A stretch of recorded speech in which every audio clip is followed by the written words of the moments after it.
बहुत समय पहले की बात है। घने जंगल के बीच बसा था एक छोटा सा गांव राजगढ़। दिन में यह गांव बिल्कुल सामान्य दिखता, लेकिन जैसे ही सूरज ढलता वहां अजीब आवाजें गूंजने लगती। लोग कहते थे कि राजगढ़ पर किसी भूतनी का साया है। गांव में हर किसी को रात में घर से बाहर निकलने की सख्त मनाही थी। राजगढ़ में 3 जिगरी दोस्त रहते थे, सोनू, मीना और अर्जुन। वे सभी 8 से 10 साल की उम्र के थे और रोमांच के शौकीन। गांव के बुजुर्ग अक्सर उन्हें चेतावनी देते कि रात के समय बाहर मत जाना, नहीं तो भूतनी पकड़ लेगी। लेकिन बच्चों को यह बातें मजाक लगती थी। एक दिन मीना को एक पुरानी किताब मिली जिसमें लिखा था, जो भी राज हवेली की घंटी रात के ठीक 12 बजे बजाएगा वह भूतनी को जगा देगा। किताब पढ़कर तीनों दोस्तों ने तय किया कि वे इस रहस्य को जानकर ही रहेंगे। अगर कुछ सच में है तो हम उसका वीडियो बनाएंगे, सोनू ने कहा। रात को चुपके से वे अपने घरों से निकले। पूरा गांव सन्नाटे में डूबा हुआ था। दूर से राज हवेली की टूटी फूटी छत और झूलते दरवाजे दिख रहे थे।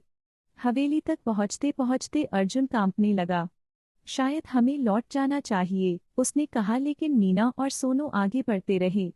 घंटी के पास पहुंचकर मीना ने कांपते हाथों से रस्सी खींची। एक जोरदार आवाज पूरे गांव में गूंज उठी।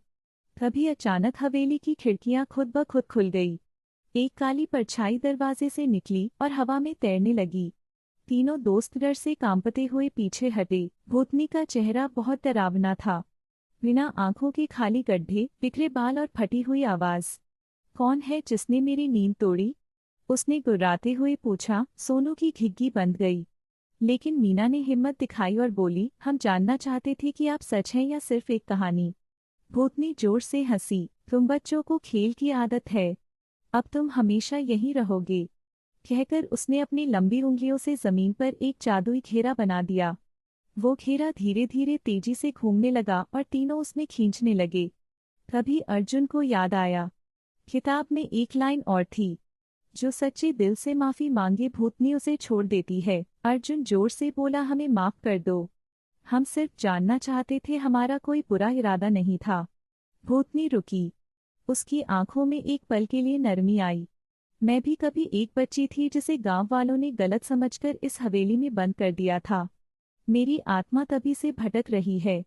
उसके स्वर में दर्द था। मीना ने कहा, अगर हम आपकी कहानी सबको सुनाएं और आपकी सच्चाई बताएं तो क्या आप हमें जाने देंगी? भूतनी ने सिर हिलाया।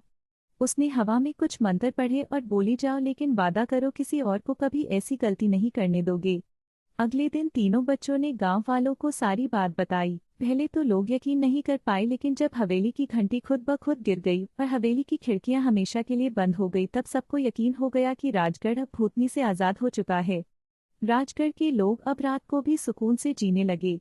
लेकिन गांव के बाहर एक पत्थर पर आज भी लिखा है, जो सच को चुनौती देता है वह डर का सामना करता है।